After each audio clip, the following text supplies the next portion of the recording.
Bueno, pues hoy tengo el gusto de estar aquí con William. Seguramente muchos ya lo conocen, habrá personas que no.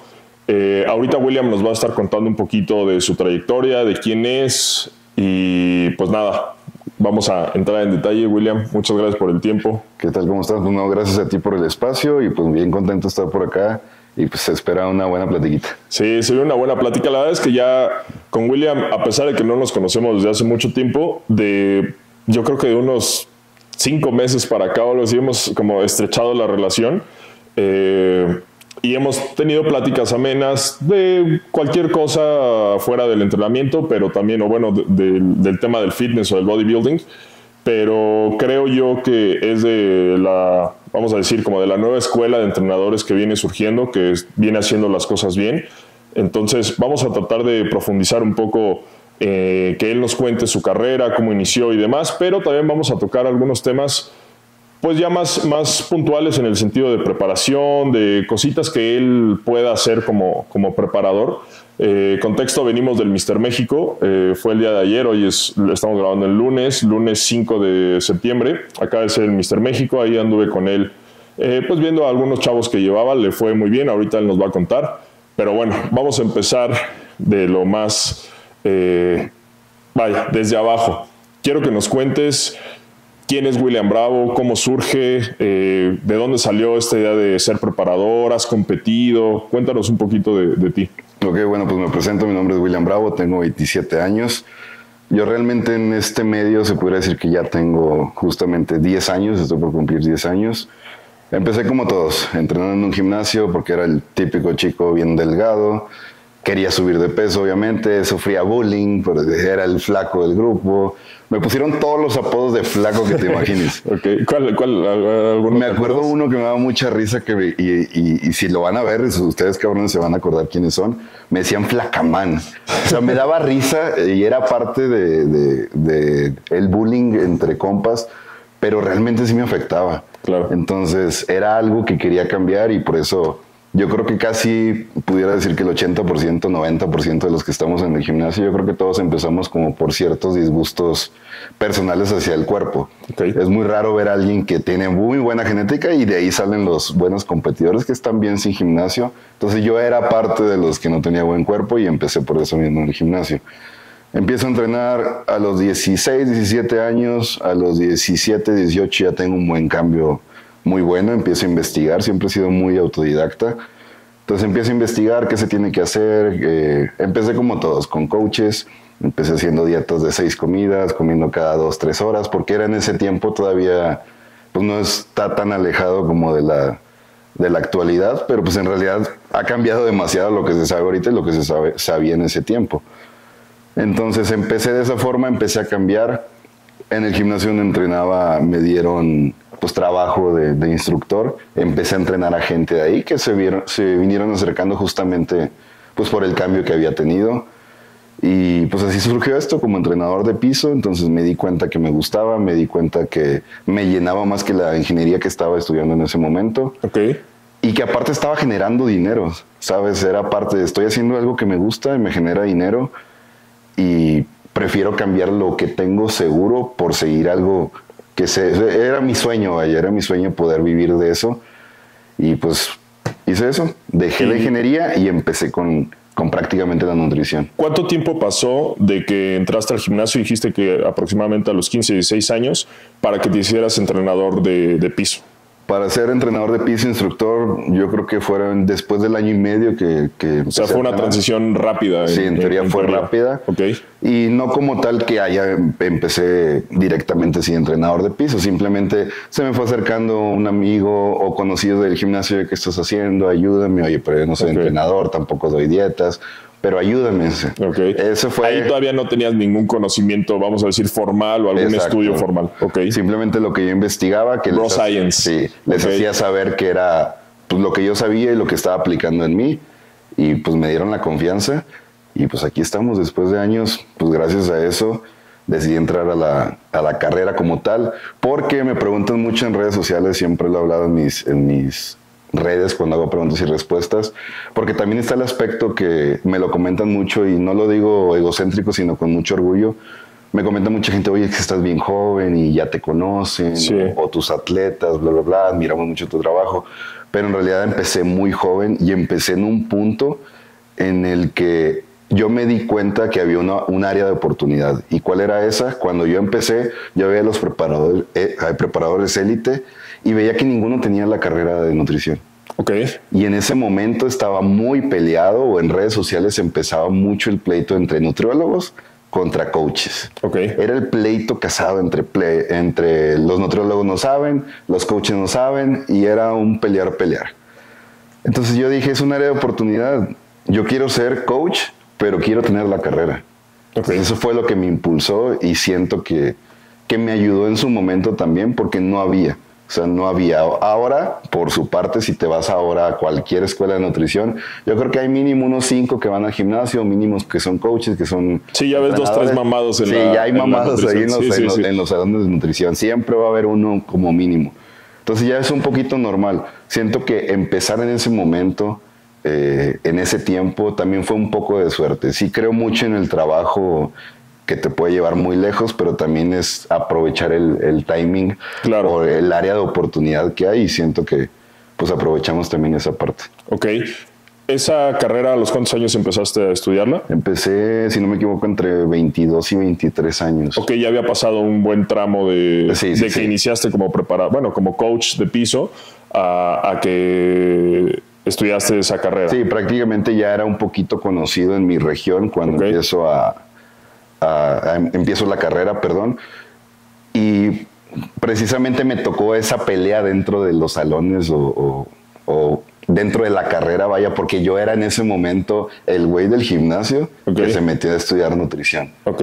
Entonces, sí, ya era conocidillo así a nivel local. En tu rancho. ¿De dónde eres? Soy de Nueva Rosita, Coahuila. Actualmente vivo en Saltillo, Coahuila. Okay. Pero Nueva Rosita, Coahuila es una región prácticamente de 3 ciudades pequeñas, que es Melchor Musquis, Sabinas, Coahuila y Nueva Rosita. Son ciudades muy pequeñitas al centro de Coahuila. Y pues de ahí soy, ahí empecé. Y actualmente estoy en Saltillo. Ok, muy bien. Entonces, bueno, te haces nutriólogo, ¿no? Terminas la carrera. ¿Terminaste la otra carrera de ingeniería o esa ya no la terminaste? Me faltaron 4 materias. No mames. Ya no decidí continuarla porque eran materias que se habían quedado atrasadas, que eran prácticamente matemáticas. Okay. Y la verdad, para poder pasarlas tenía que empezar a aprender otra vez todas. Claro, retomar todo lo que tenía para poder terminar. Todos los cálculos tenía que saber para poder pasar esas, y la verdad ya estaba en un punto en el que estaba creciendo mucho el trabajo y era descuidar una cosa u otra. Y pues la verdad no la terminé. Ok. Bueno, entonces terminas tú la carrera de nutrición. En cuestión de, vamos a decir, como de coach, ¿tienes alguna formación o todo ha sido como... Comentas que eres como muy autodidacta, ¿todo lo has aprendido de manera empírica o tienes alguna formación puntual en la parte ya de entrenamiento, más pegado al fisicoculturismo? Sí, no, yo cuando empecé de instructor, empecé como todos, a hacer las certificaciones del estado. Recuerdo mucho que en Coahuila no se hacían y yo viajaba de Nueva Rosita a Monterrey, que está a 5 horas aproximadamente. Hice la certificación de entrenadores ahí avalada por la Asociación de Nuevo León. Esto en el 2018 aproximadamente.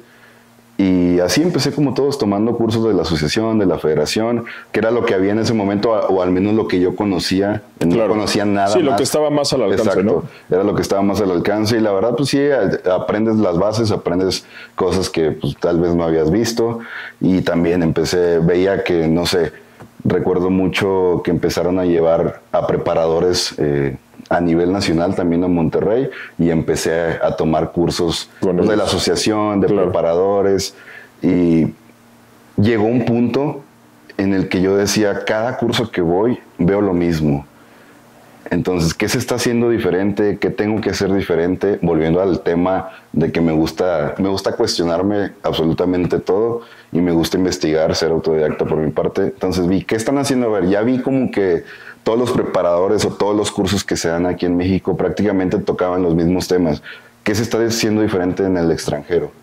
Y empecé a tomar certificaciones del extranjero, empecé a tomar certificaciones, hice una de plicometría, tengo un ISAC nivel 1 para tener ahí un poquito mejor control de puede ser, porque yo creo que hay mucha gente que no ubica, pero puedes explicar de qué va el ISAC, porque ese creo que es vale la pena mencionar. El ISAC es una certificación en antropometría, te haces técnico en antropometría y es para medir la composición corporal, usar el plicómetro, cómo medir las circunferencias, puedes hacer estudios de cuánto pesa, más bien de tu peso total puedes sacar la composición de cuánto pesa tu masa ósea, de tu masa muscular, exactamente. Es para llevar, sí me sirvió en su momento, no te voy a decir que lo uso actualmente completamente, pero sí es una herramienta que te ayuda a llevar un poquito el control. Creo que es una buena base, ¿no? O sea, ahorita partiendo de lo que dices, que tomabas cursos con la federación o con algunos preparadores y demás, quizás será algo redundante, pero porque las bases creo que se mantienen desde hace mucho tiempo y a la fecha obviamente se han actualizado varias, pero creo que en formación general es bueno tenerlo. Sí, claro. O sea, yo te digo, aprendí demasiado en los primeros cursos que tomé, pero sí llegué a un punto de que quiero saber más. Okay. Quiero saber qué está haciendo la élite en Estados Unidos. ¿Por qué no podemos ser potencia como ellos en esa cuestión? Si es la genética o es cuestión de trabajo o es cuestión de conocimiento en fármaco, en entrenamiento, en dieta. Pero quería ver qué se estaba haciendo. Entonces empecé a meterme a foros. Hay foros de entrenadores como Jordan Peters, por ejemplo, que suben sus preparaciones, tienen sus logs diarios de sus atletas o personales. Entonces me di cuenta que sí se estaban haciendo cosas muy diferentes, sobre todo en cuestión de fármaco, en cuestión de preparaciones, en cosas que relativamente eran un poquito más normales, por así decirlo, pero dentro del medio del culturismo eran algo nuevo porque se salía de lo que... De los parámetros. De lo que por cultura se viene haciendo durante años. Entonces eso también fue, yo creo que le adjudicaría más de la mitad de lo que conozco gracias a los foros de entrenadores de otros lados. Ok. ¿Esto era principalmente Estados Unidos o alguno de Europa o de Estados Unidos y de Europa? Jordan Peters pues es de Inglaterra, si no me equivoco, de Reino Unido. Ok. Y pues la neta sí aprendes demasiado porque pagas el blog y prácticamente ahí está toda la información. Ok. Y lo aplican mucho con ciencia, pero también con mucho empirismo. Yo empecé también... La praxis, que es básica, sí. Empecé en este medio, o me di a conocer también un poquito por la cuestión de que lo hacía todo basado en ciencia. Todo basado en ciencia y realmente lo sigo haciendo, pero también me di cuenta que no te puedes basar por completo en la ciencia, sino tienes que también tener algo de empirismo, algo de práctica, porque a la hora de una preparación te das cuenta que puedes hacer cosas que realmente no están bien, pero te llevan al resultado. Claro. O cosas que no hay bases para decir esto es así, o esto es seguro, esto no, pero al final pues te llevan al resultado y tienes que sí o sí buscar la ciencia y el empirismo, combinarlas para que pues, se logre el resultado, pero no de una manera que puedas dañar la salud, que es lo más importante. Siento que es lo que más ayuda el tener conocimiento. Ok, eso, bueno, ahorita mencionas la parte de la salud y mencionaste también el tema de fármaco, que ahorita vamos a tocarlo, pero creo que algo importante es justamente esta parte de combinación del empirismo con la ciencia o como con las bases o los fundamentos, porque no puedes aplicar, y en mi experiencia que digo, o lo que he visto y platicando con otra gente del medio, puedes tú empezar o seguir el manual como te lo dicta, pero eso no te garantiza que llegues al resultado, al objetivo deseado.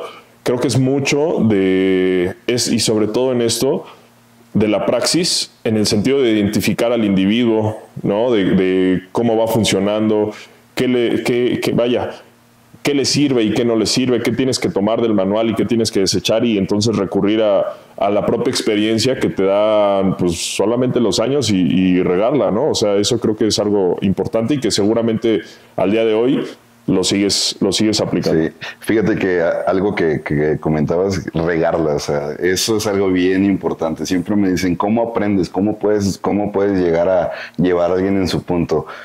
Y siempre les digo, los primeros la tienes que cagar, o sea, los primeros competidores que tengas, los primeros pacientes, los primeros competidores, como le llamemos, la tienes que cagar. O sea, tienes que hacer cosas que probablemente no estás seguro. Claro. Aunque te lo marque el manual, como dices, aunque sepas que se tiene que hacer así o sabes que no se tiene que hacer, la tienes que cagar, o sea. ¿Y cómo lidias con eso? Porque me imagino que yo como competidor estoy confiando en ti y el resultado no es y es tu responsabilidad, o sea, porque yo como competidor puedo responsabilizar al coach, aparte eso pasa, casi no pasaba, pero bueno, ¿cómo te sentías tú con eso? ¿Cómo lidiabas con eso? Fíjate que creo que es en parte un equipo, porque al final cuando vas empezando también empiezas con competidores que van empezando. Claro. Entonces los dos siento que están en el mismo punto, entonces ya solo es cuestión de confianza.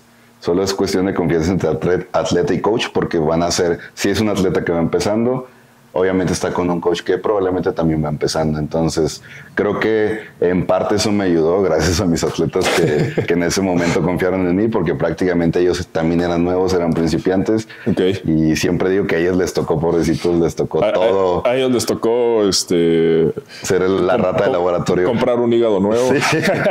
No, y fíjate, qué bueno que tocas ese tema. Yo empecé como preparador 100% natural. Okay. Todos mis competidores, y los llevaba a las ligas pues normales, y empecé con competidores naturales. Yo siempre lo he mencionado, yo era de los que decía que usar fármaco era trampa en ese momento. Mi mentalidad era esa. Era más cerrada, claro. Ajá. Pues es que Saltillo, güey, sí, ya tenías que salir de ahí. Entonces, no, y ya había usuarios de esteroides, entonces como yo empecé también natural y vi que se podía llegar a cierto nivel, pues bien, un cuerpo estético, entonces mi mentalidad era esa. Entro a las competencias, los empiezo a preparar de forma natural y empiezan a ganar en principiantes, en novatos, pero le ganaban a gente que usaba fármaco. Pero llegó un punto en el que para subir al siguiente nivel ya no podía. Claro, ahí también creo que depende mucho de ti como persona o de atleta, porque te iba a hacer la pregunta si recomiendas el fármaco o no, pero creo que esta pregunta se responde a lo que acabas de decir. ¿Qué es lo que quieres? ¿No? O sea, ¿cuál es tu objetivo? ¿Hasta dónde quieres llegar? Porque al final creo que los esteroides no son una garantía para que puedas ni obtener tu mejor físico, ni para que ganes. O sea, eso es un tabú, ¿no? O sea, y creo que al día de hoy lo sigue siendo porque pues está el dicho y muy comúnmente que se escucha pues, con chocho cualquiera, y la realidad es que no. ¿Cuál es tu postura, entrando ya un poquito en materia en el sentido de la farmacología, cuál es tu postura en el uso, en la práctica del fisicoculturismo con fármaco, con esteroides, con ayudas exógenas, comparándolo también con la parte del culturismo natural? Porque platicaba hace poquito con el director de la INBA aquí en México, y yo le decía, el fisicoculturismo es un nicho, es un deporte de nicho. O sea, todavía está en miras de expansión y creo que ha crecido mucho en los últimos años, pero al final sigue siendo un nicho. No es como el fútbol, que pues, es algo bestial, es algo enorme.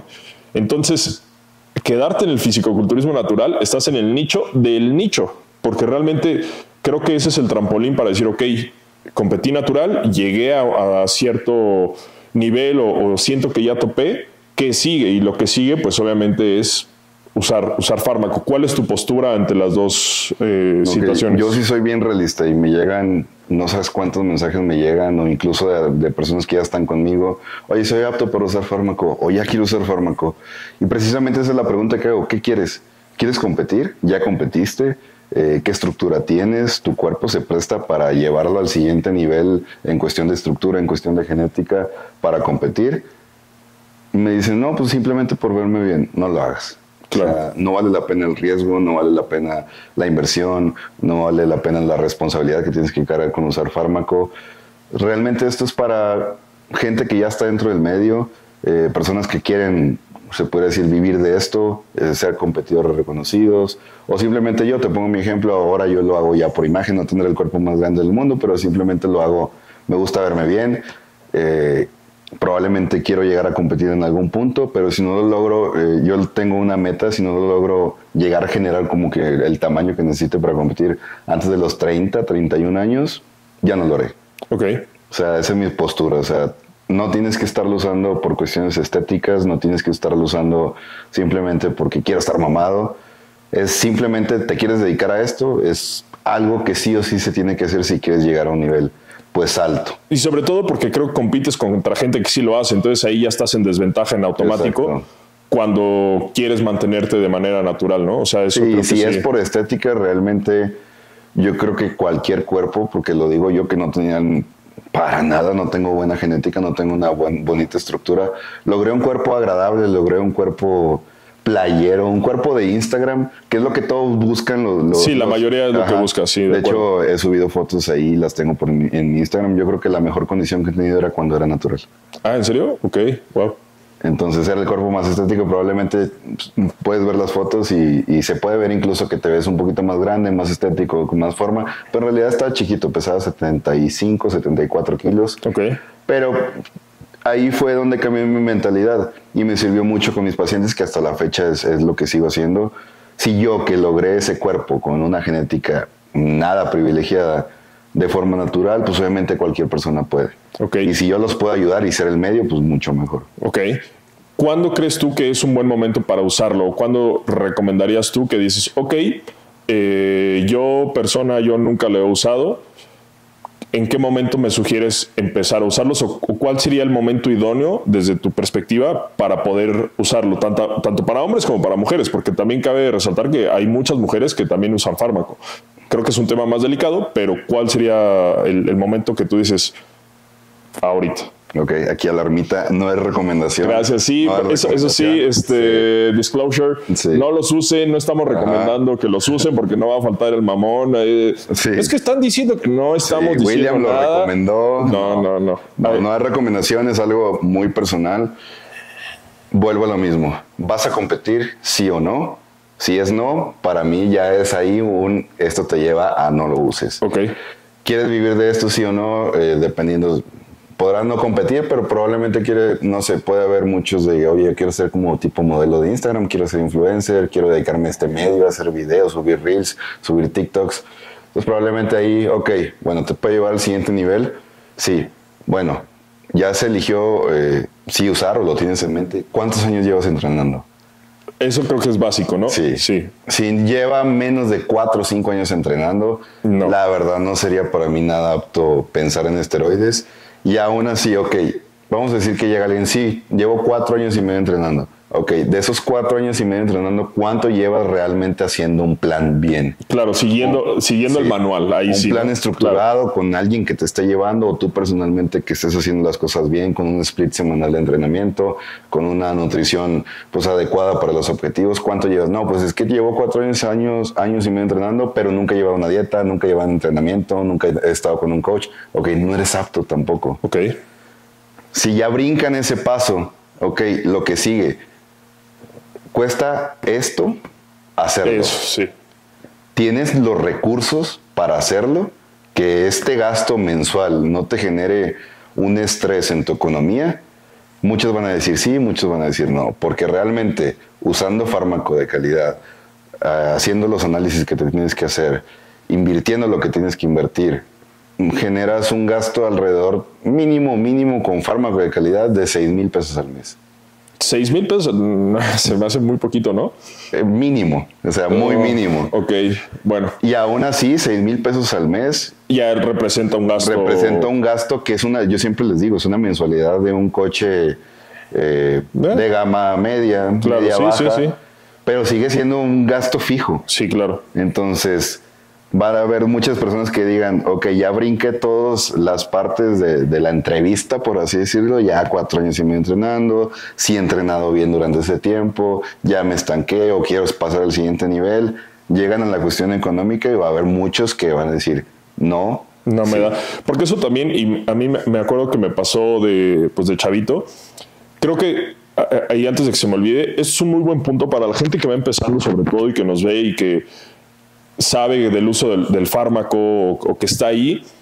Mencionas algo bien importante, porque eso en experiencia personal, cuando yo recién empecé, ya tenía, 2 años o quizás 3, luego me ofrecieron ciclarme. Y en ese momento obviamente yo dije sí, porque pues es lo que sigue y quiero estar mamado y todo. Y realmente ahora que lo veo y con la experiencia que me dio eso, no lo hagan. O sea, si hay algún instructor que esté, pues no necesariamente tiene que ser malo o ser bueno o lo que sea, pero si les ofrecen eso luego, es más por hacer negocio con ustedes que por realmente llevarlos o querer que su físico mejore. ¿Los va a ayudar? Pues quizás sí, a pesar de que lleven 1 año o 2, seguramente les va a ayudar porque el fármaco sigue siendo el fármaco. Pero eso es un punto importante. Si no, o más bien si les están ofreciendo inmediatamente, ahí otra vez alarma, porque creo que es más negocio que realmente se preocupen por ustedes, ¿no? Eso es lo primero. Y lo segundo es, ¿crees tú que dentro del uso de fármaco haya una manera, perdón, paréntesis, el tema del dinero también, y eso como experiencia personal? Cuando yo lo hice por primera vez, no tenía un trabajo fijo, estaba en la prepa todavía, o sea, estaba muy chavito, la verdad, y me quedé a la mitad porque se me acabó mi lana. ¿Y qué pasó? Que también el instructor, ahorita que me dijiste eso de 6,000 pesos, el instructor de ese momento me acuerdo perfecto que me cobró 7,000 pesos por el primer, o sea, como vamos a decir, por el primer batch ¿no? O sea, de la primera parte del ciclo, por así decirlo. Y al final me acuerdo que lo corté, lo hice, yo creo que ni un mes, porque me dio gripa horrible, no me previno, o sea, él no me previno de muchas cosas que no sabía yo, pero que pasan, te bajan las defensas, te puedes enfermar, o sea, hay cositas ahí, detalles que no sabes. Y literal me quedé ni a la mitad del ciclo porque ya no tenía dinero. Y ya se lo había pagado todo al coach, se quedó el fármaco, o sea, me acuerdo de un montón de cosas. Entonces eso es un buen consejo para ustedes. Si ven eso, es una red flag para que no lo acepten por más tentador que suene, de verdad, no lo acepten a primera de cambio. Y, perdón, la pregunta que te quería hacer, ¿crees tú que hay una forma saludable de usar fármaco? Te lo voy a responder bien sencillo y siempre lo responde de la misma manera. Es como decir que hay una forma segura de aprender a fumar cigarro. Ok.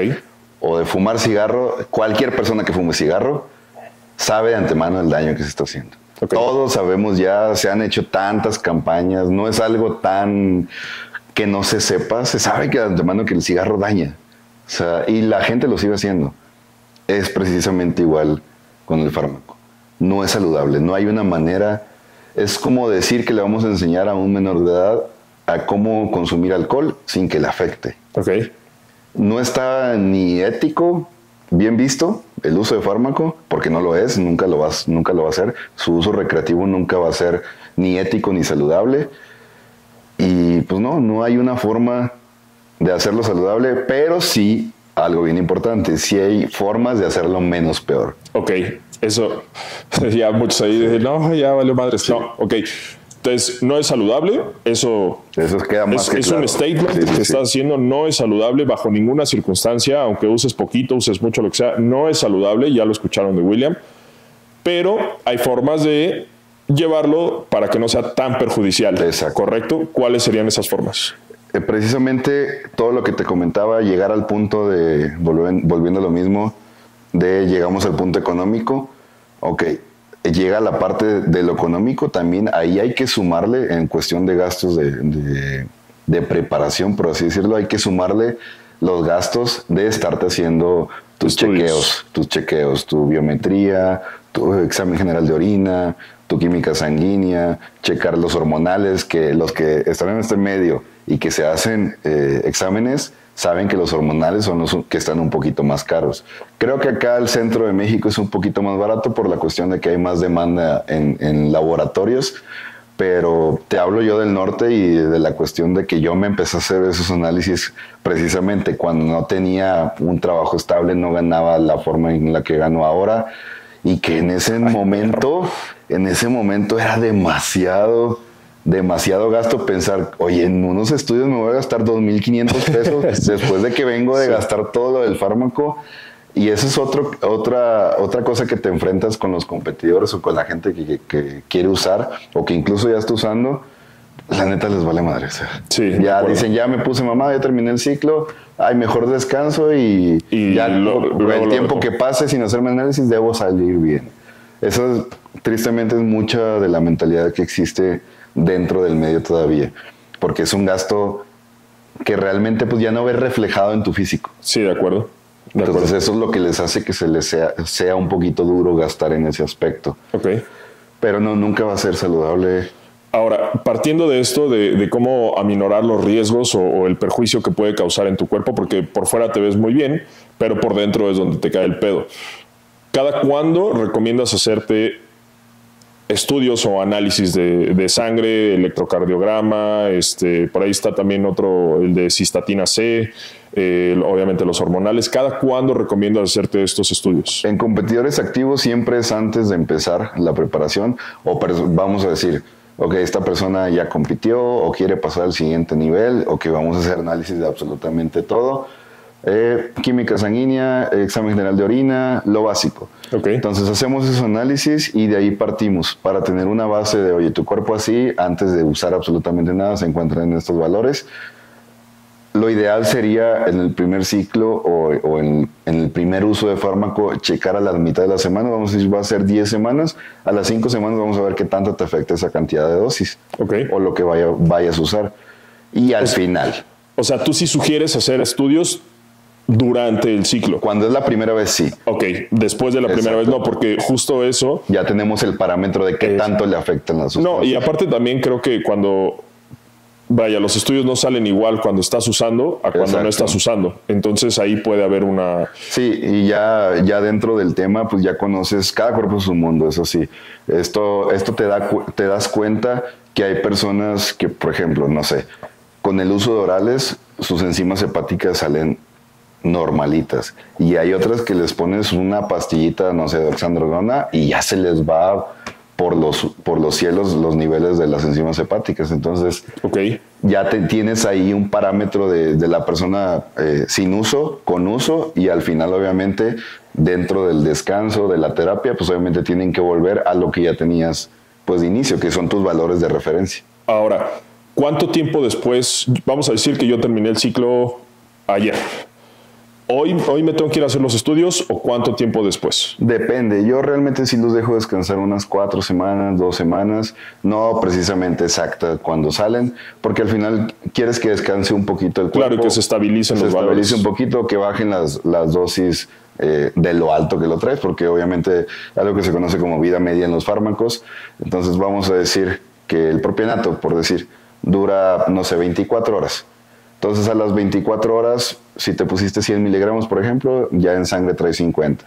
Las 24 horas, 25. Entonces, partiendo de qué es lo que estabas usando, pues tratas de que no esté al punto máximo la vida media del fármaco que traes dentro todavía, porque obviamente te va a salir en los análisis. Entonces sí, descansar unas 2, 4 semanitas para tener unos valores un poquito más legibles, vaya, en ese aspecto. Y obviamente de ahí partir y ya saber qué quieres, si quieres seguir compitiendo. Sí, si y no. algo bien importante, no se puede iniciar un ciclo, y esto es para competidores activos, no pueden iniciar otro ciclo hasta que los valores estén perfectos.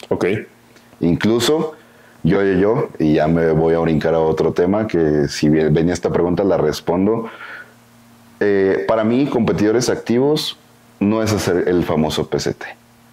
¿Puedes explicar qué es el PCT? La terapia posciclo, la conocen como terapia posciclo o PCT, es lo que tratan de recuperar el eje hormonal después de un uso de esteroides. Y pues se usa HCG, se usa clomifeno, se usa anastrozol, choragón, silimarina, que es tratan de recuperar el eje hormonal, que la testo siga su producción normal y que los valores de la química sanguínea pues obviamente se vengan a niveles normales. Pero siendo realistas, la mayor parte de terapias posciclo aquí en México duran 4, 6, 8 semanas. Y realmente en la práctica te das cuenta que en esas semanas no se recupera el eje hormonal, y menos si es un competidor de uso prolongado que ya tiene pues ciertos años compitiendo. Ahora, no se recupera el eje hormonal. En 8 semanas, siempre lo he dicho, si hiciste un ciclo de 12 semanas, en 4 semanas, en 6 semanas, en 8 semanas que vas a hacer de PCT, vas a perder mucha masa muscular que ganaste en las 12 semanas. Vas a perder un 30-40% en eso que estás haciendo el PCT, que se supone que dicen que en el PCT no pierdes, y lo haces, sí lo pierdes. Y más si quitas absolutamente todo, la masa muscular va a ir en picada. Y si es un competidor, entre más nivel tengas, más rápido lo pierdes. Porque pues obviamente no es natural tener esa cantidad de masa muscular. Entonces, para mí, Partiendo de ahí, por eso no es algo tan inteligente hacer eso en competidores de cierto nivel. Ya vamos a decir un clasificado nacional. Okay. O alguien que esté en un nivel ya altito. Entonces, ¿qué recomendaría yo? Hacer TRT o terapia de reemplazo hormonal. Sí, que expliques porque hay mucha gente que por ahí no sabe. Entonces, son dos, PST, que es la terapia posciclo, y el TRT, que es terapia de reemplazo hormonal. Sí. ¿Puedes explicar en qué consiste esto? La terapia de reemplazo hormonal prácticamente es administrar testosterona en el tiempo que estás descansando. La cantidad, podemos hablar desde 100 miligramos por semana hasta 250 miligramos por semana, y eso ya va a depender mucho de qué tan mamado esté el atleta. Okay. Porque obviamente no mantienes la misma cantidad de masa muscular con 100 miligramos a la semana que con 250. Okay. Entonces ya va a depender el nivel del atleta y si es competidor activo. Ahora, ¿cuándo se hace terapia de reemplazo? Precisamente con eso. Si es un competidor activo de cierto nivel, si va a seguir compitiendo, pues no tiene caso que hagan la terapia posciclo. ¿Cuándo se hace la terapia posciclo? Siempre lo he dicho. ¿Cuándo vas a dejar de usar esteroides? Por mínimo 6 meses. Si en un lapso de 6 meses dices, yo vuelvo a usar dentro de 6 meses, no lo hagas, o sea, vas a perder masa muscular. O ya no quiero usar esteroides, ahora sí, se hace terapia posciclo, recupera tu eje hormonal lo más rápido que se pueda y listo. Pero no, yo no le veo el caso en un competidor activo. ¿Y cuánto tiempo? Porque aquí también me surge, y esta es una pregunta personal, ¿cuánto tiempo de usar? Sí, es que no sé cómo plantearla bien, a ver si me explico, pero vamos a suponer, tú dijiste ahorita mínimo 6 meses si quieres hacer PST para después retomarlos, o simplemente ya para decir ya no quiero, me voy a mantener en eso. El TRT, ¿cuánto tiempo o durante, sí, por qué periodo se puede ocupar? ¿De por vida? Okay. En un competidor activo, por ejemplo, se va a hacer si decides, ok, ya terminé mi ciclo. Te pongo el ejemplo, los que acaban de competir en Mr. México. En vez de quitar todos los fármacos y hacer la terapia posciclo, se quedan con TRT, con prácticamente una dosis baja de testosterona a la semana, o cada 10 días, cada 15 días. ¿Cuándo se vuelve a usar un ciclo? Hasta que la química sanguínea y todos los análisis salgan perfectos. Okay. Con esa cantidad de testosterona debe salir todo al 100. Obviamente no va a salir bien lo hormonal porque estás administrando, pero todo lo demás tiene que salir perfecto. Okay. Hasta que no, si vamos a decir, lo hizo 2 meses después de la competencia, 3 meses después de la competencia, pasaron 10, 12 semanas, te haces análisis y sigues mal por el exceso que hubo de una preparación, no estás apto para usar. Sigues, ya obviamente la química te va a decir qué necesitas hacer, qué necesitas tomar, qué necesitas suplementarte, qué fármacos tienes que usar para controlar los niveles que estén pues altos, pero ese es tu mayor indicador. Okay. Los exámenes te van a decir si puedes volver a empezar o no. Entonces, en resumidas cuentas y partiendo de la premisa que fue cómo hacerlo menos peor, la base está en los exámenes. Exacto. O sea, no dejen de hacerse exámenes. Eso es muy... bien importante. Sí, es súper importante porque luego pasa, o he escuchado amigos que no, es que no me los hago porque qué tal que salgo mal. Sí, me da miedo. Sí, eso es algo es como, güey, no mames. O sea, es justo para evitar eso, ¿no? O sea, y algo bien importante y que realmente quiero mencionarlo. El uso de fármaco, sobre todo orales, afecta mucho en la cuestión hepática. Las preparaciones de un competidor afectan mucho en el área renal. Son, al menos esas 2 cuestiones, son algo que patológicamente, por así decirlo, o cuando ya tienes una patología derivada del uso de esteroides, al menos en esas 2 zonas, hepática y renal, no te avisan. O sea, te avisan ya hasta que generaron un problema, ya hasta que algo está mal, pero prácticamente no hay síntomas. Hasta que vas a los análisis y ok, ya tienes valores de hígado graso. Ok, ya tienes valores de que tus riñones están a punto de colapsar.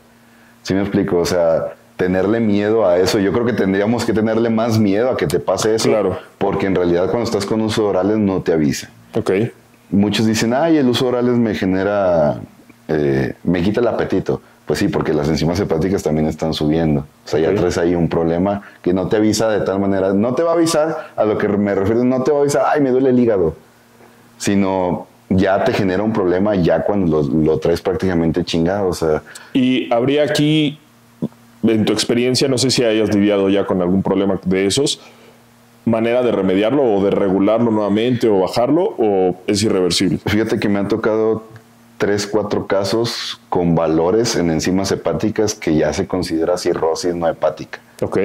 Digo, no alcohólica, perdón. O hígado, o niveles ya en hígado graso. Okay. Pero al menos el hígado, al menos los que me han tocado, les ha tocado que tienen hígado súper hermoso que les ayuda y vuelve a la normalidad. Ok. Pero, por ejemplo, en el área renal, cuando ya falla un riñón o que ya estás con problemas renales, ahí sí muy difícil se recupera. Ok.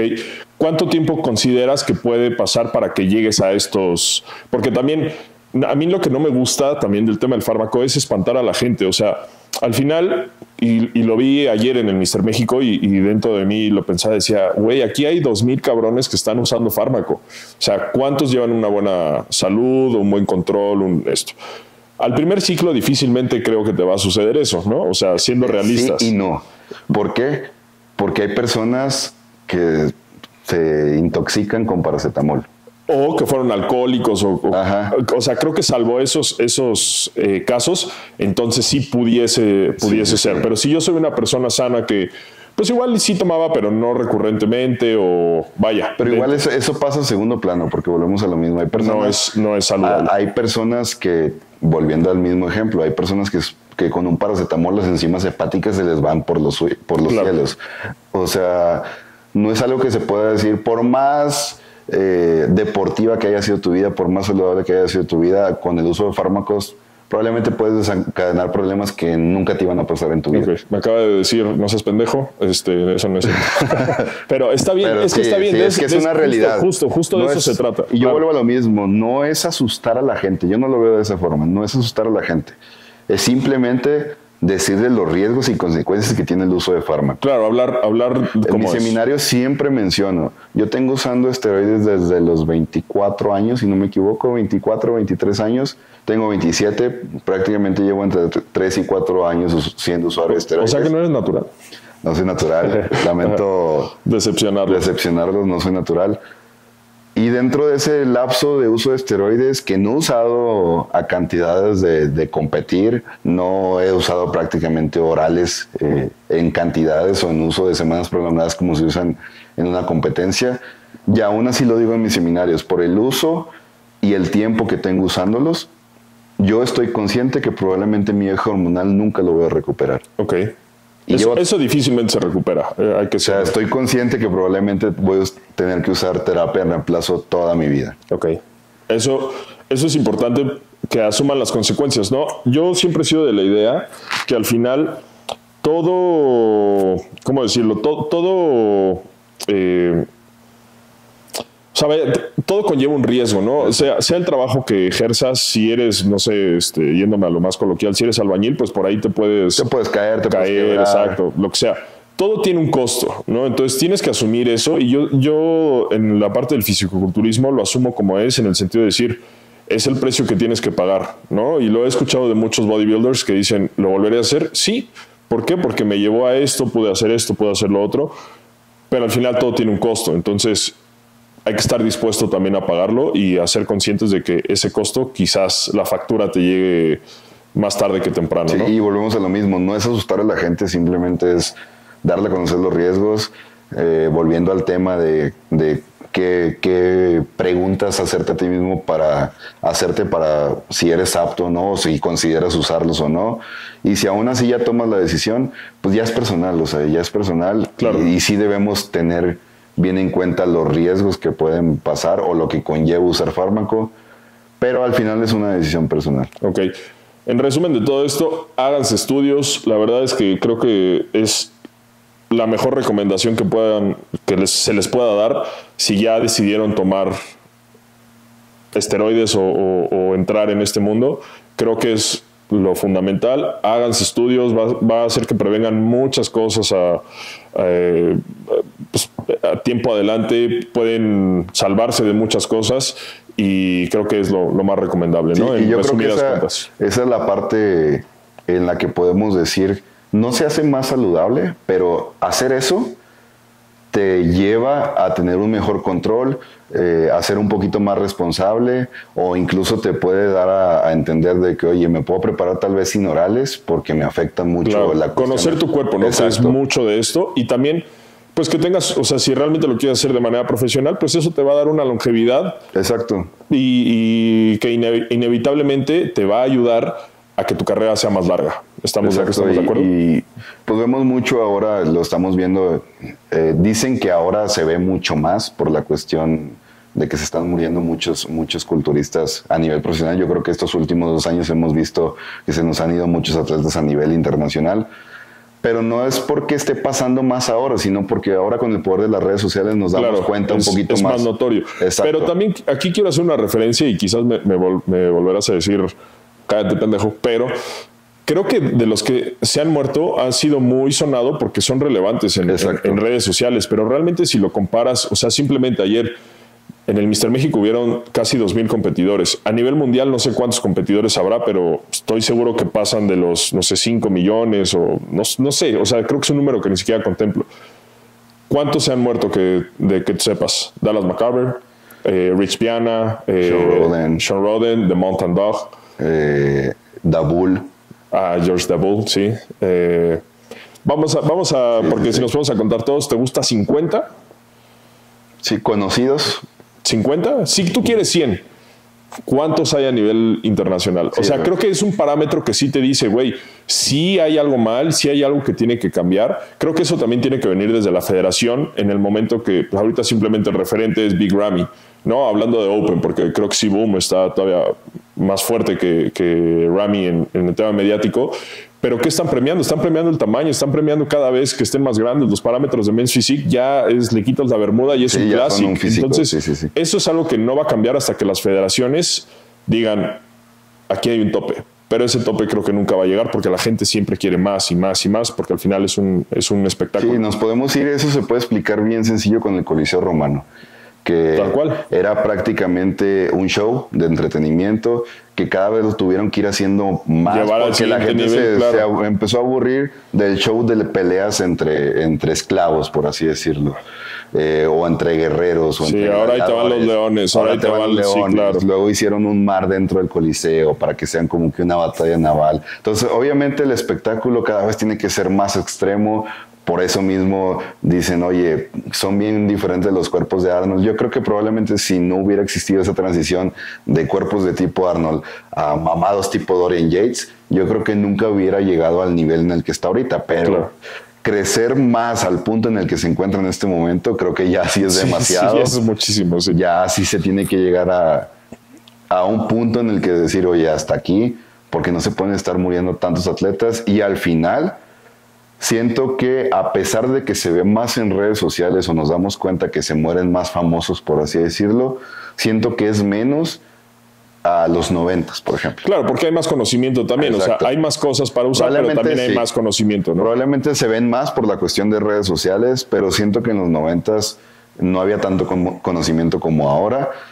Y siento que eran más en ese momento, simplemente por la cuestión de redes sociales nos damos cuenta que al final darse cuenta está mejor. Sí, totalmente. Sí, darse cuenta y que se den a conocer esos sucesos, pues yo siento que es bueno para el medio, para decir, oye, bueno, ¿qué se está haciendo mal o qué podemos hacer para hacerlo mejor? Y tratar de evitar eso. Ok.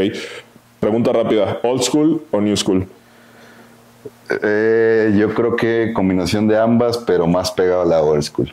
Ok, yo la verdad soy más de old school. Hay cuerpos ahorita que obviamente me gustan, pero definitivamente he visto comparaciones obviamente en redes y demás de cuando estaban los lineups de los 90s o los 2000 todavía, o sea, ni siquiera ya tan alejado a los 70s, 80s, pero 90s, 2000, comparado con lo que hay ahorita 20 años después, creo que los cuerpos son otra cosa.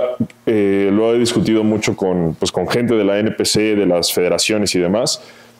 El fisicoculturismo debería ser, en mi perspectiva, algo que te motiva a decir, yo quiero estar como él, yo quiero estar como ella, yo me quiero ver así. Difícilmente alguien ve ahorita a Big Ramy y dice, no, yo me quiero ver así. O sea, jamás creo que te podrás ver así por más que lo quieras, o incluso con parámetros más abajo, con un Men's Physique, con lo que quieras, pero definitivamente ese no es el modelo, como si ves a un Frank Zane, si ves a un, no sé, hasta un Kevin LeBron viniendo a tiempos más modernos, eran cuerpos que pues por ahí tampoco los ibas a conseguir, pero por lo menos sí eran visualmente más atractivos, ¿no? Desde mi punto de vista. Sí, yo igual comparto un poquito esa visión, pero también es decir, oye, tenemos esos parámetros, probablemente no todos quieren estar del tamaño de Big Ramy, claro, pero va a haber cierto tipo de personas o cierta cantidad de personas que sí. Lo bueno dentro de lo malo, por así decirlo, de los niveles que hay ahora, es que ahora tenemos Classic, que ok, no quiere ser un Open, está Classic. Que siguen estando ultra bombadísimos, sí. Pero pues ya es menos que Open. Que no quieres tanto, pues está Men's Physique, que a pesar de que Men's Physique se pudiera decir que es la categoría chica varonil a nivel mundial, pues también ya están enormes, pero también volvemos a lo mismo, es otro nivel. Claro. No podemos compararnos tampoco con la calidad, el tamaño o las genéticas del top 10 del Olimpia, que son los conocidos, porque al final de cuentas son superdotados a nivel genético. Sí, eso no es un parámetro promedio que puedas decir, oye, no, o sea, no. Y lo vi ayer justamente, también lo estaba pensando cuando estaba viendo el absoluto en Mr. México. Sí son otros cuerpos, definitivamente, pero ¿crees tú que es totalmente genética o qué crees que sea? ¿Es el fármaco? ¿Qué es? Aquí, y lo mencionaba Ian Valery, o Valier, no sé cómo se llama. Valier, sí. Lo mencionaba en sus historias, él es muy abierto y genera mucha polémica siempre que contesta preguntas y respuestas, porque las contesta tal cual. Y algo le preguntaban sobre la genética o sobre si creía que podía ganar el Olimpia o algo así, no recuerdo tal cual como fue la pregunta, pero precisamente mencionaba eso. Dice, yo sé que tengo buena genética por el tamaño que tiene, por la forma que tiene. Dice, pero realmente el top 10 que estamos ahí son monstruos genéticos. Dice, a pesar de que yo tengo buena genética, no puedo comparar mi genética con la de Ronnie Coleman. Claro. Con la de Dorian Yates. O sea, al final de cuentas, yo creo que todos los que están dentro del Olimpia son 1 en 1 millón en cuestión genético. Pero obviamente dentro de todavía de ese grupo tan pequeñito de personas superdotadas en cuestión genética, obviamente todavía hay niveles de separación entre ellos mismos. Sí, claro. O sea, porque poniendo como ejemplo a Ian, está enorme, pero creo que en sus formas no son las más bonitas. Y al final de cuentas, páralo con cualquier otro y sigue siendo un monstruo. Claro. ¿Sí me explico? Pero ahí te vas ya más a los detalles de este güey tiene más bonita forma, tiene más... Y pasa igual aquí y en cualquier otra disciplina. No sé, nos vamos a fútbol, no podemos comparar a Messi y a Cristiano Ronaldo con cualquier otro. De acuerdo. O sea, porque tienen talento, han trabajado, pero nacieron con el talento. Sí, pero no son parámetros otra vez. O sea, difícilmente va a llegar alguien a esos niveles, ¿no? Por eso dicen que nace uno cada 100 años. Exacto. Ahí estoy totalmente de acuerdo. Oye, bueno, pues hasta ahorita creo que la plática está bastante amena. Yo quisiera preguntarte, y para seguir con la parte de, más allá del uso de fármaco, de las preparaciones. ¿Qué te gusta hacer? ¿Qué te gusta, vamos a decir, dentro de los off-seasons? Igual hablar, creo que hemos estado hablando mucho de hombres, pero igual llevas mujeres también. Sí, fíjate que también, pero precisamente retomando el tema del fármaco, yo creo que por eso no soy tan conocido como preparador de mujeres, o a veces piensan que no preparo mujeres porque realmente no tengo tantas en el equipo. Okay. Sí tengo a nivel de estética, obviamente yo creo que en general de mis pacientes tengo más mujeres, pero a nivel competitivo tengo más hombres. Más hombres, ok. ¿Por qué pasa esto? Y lo digo sinceramente, me ha pasado que muchas competidoras se cambian porque no mando fármaco. Ok. ¿Por qué? Por ejemplo, te pongo el ejemplo, en wellness. Ahorita está de moda, así como está moda classic, está en moda wellness en mujeres. Todas quieren ser wellness, todas quieren piernas grandes. Y mi criterio es, volviendo al tema, ok, ¿cuánto llevas entrenando? Bla, bla, bla. Y en mujeres es uso de fármaco. Ok, ¿quieres competir en wellness? Ya tienes pensado el uso de fármaco. ¿Qué tanto tamaño has logrado o cómo es tu genética natural? Por ejemplo, una mujer delgadita que quiera hacer wellness, a menos de que tenga cintura muy pequeña y su forma la haga ver grande a la hora de posar, probablemente se puede. Pero normalmente, a grandes rasgos, si no es una mujer piernuda natural, que ya haya nacido con esa genética, muy difícilmente va a llegar a tener un nivel competitivo alto en wellness, aún y con uso de fármaco. Ok. Vuelvo a lo mismo. El top 10, top 5 de las Olimpia son mujeres que naturales yo creo que las paras en, no sé, en el Mister México y ganan el absoluto. Sí, de acuerdo. ¿Sí me explico? Y naturales. Ok. Pues obviamente con el uso de fármaco pues se van a niveles prácticamente inalcanzables, pero sí en mujeres, sí, por ejemplo en bikini no necesita nada de fármaco. Sí, de acuerdo. Las bikinis no, bueno, habrá quien sí use, ¿no? Porque sé de casos o a que sí. cierto nivel lo podrás usar o se puede llegar a usar por cuestión de mantener la masa muscular que ganaste en off-season de manera natural. Ok. Ahí sí, ese es mi criterio en cuestión de bikini. Pero ya estás hablando de un nivel bikini muy alto. Ok.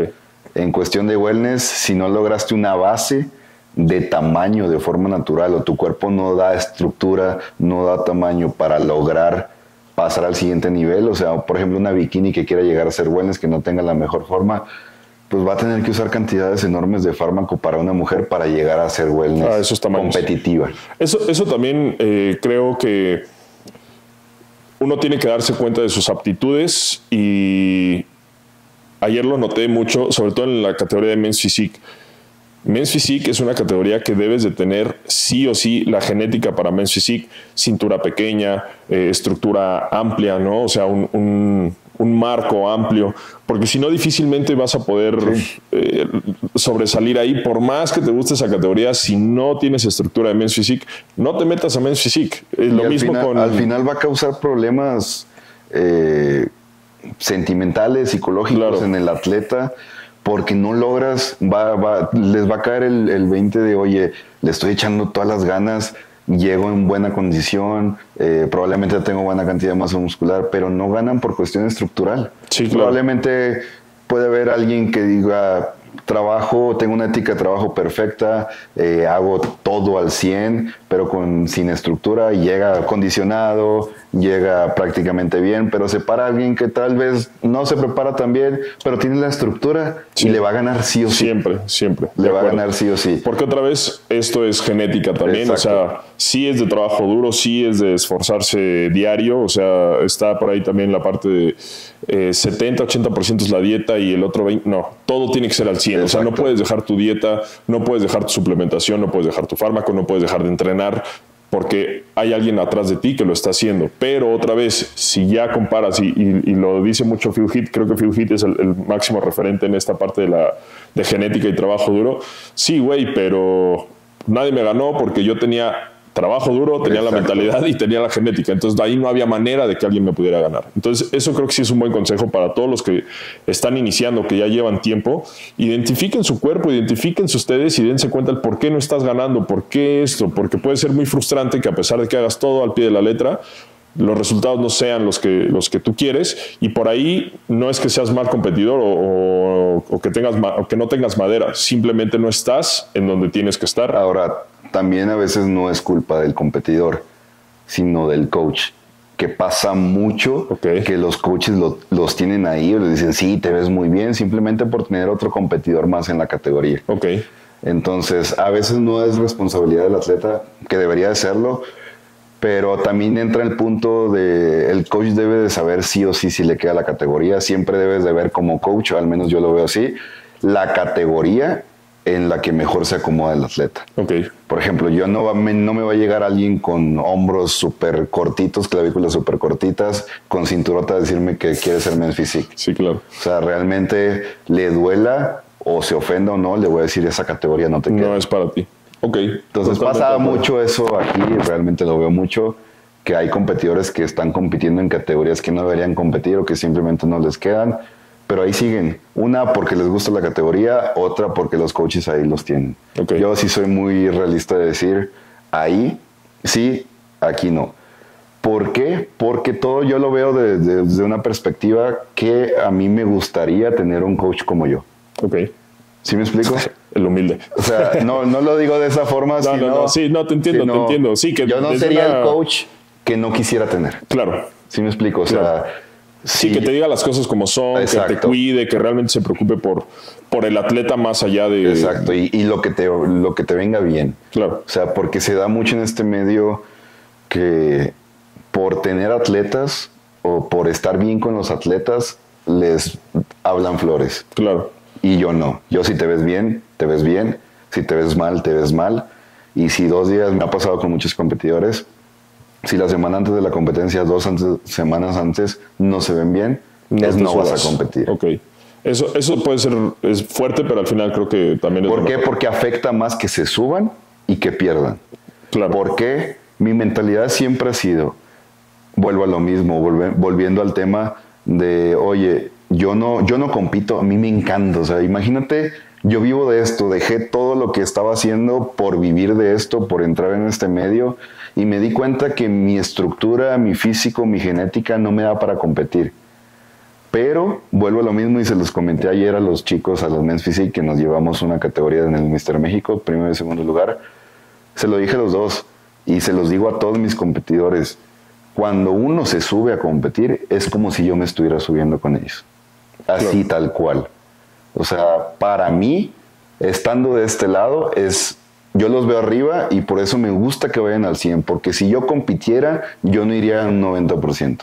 Yo iría al 100% y por eso me gusta llevarlos al 100%, porque se suben ellos y es como si yo estuviera posando ahí, claro.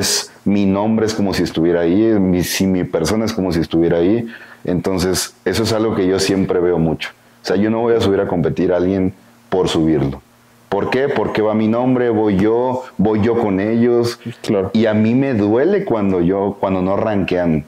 O cuando no les dan un lugar que merecían. O cuando se preparan, porque me ha pasado, no digo que a todos se suben al 100, pero yo veo y siento cuando saben que no dieron el extra, cuando saben que no se prepararon al 100. Okay. Y eso es más frustrante que cuando, siempre lo he dicho también en mis historias, en mis preguntas, en mis videos, cuando te preparas a un 70%, a un 60% y ganaste, no sabe igual que cuando te preparaste al 100 y quedas en tercero, por ejemplo. Okay. Porque si te preparas al 100 y quedas en segundo, tercero o cuarto lugar, siento que personalmente dices, ok, di todo y aún así me ganaron. Qué chido, el nivel está chingón, estos güeyes también se prepararon, estos güeyes también se esforzaron, pero yo de mi máximo y quedé en ese lugar. Y cuando ganas o quedas en segundo lugar y sabes que no diste el 100, creo que eso es lo que más pesa como competidor. Sí, claro, porque sabes que dentro de ti pudiste haber hecho algo más. Sí, de acuerdo. Totalmente de acuerdo. Siempre he tenido esa mentalidad en cuestión de competencia. Ok.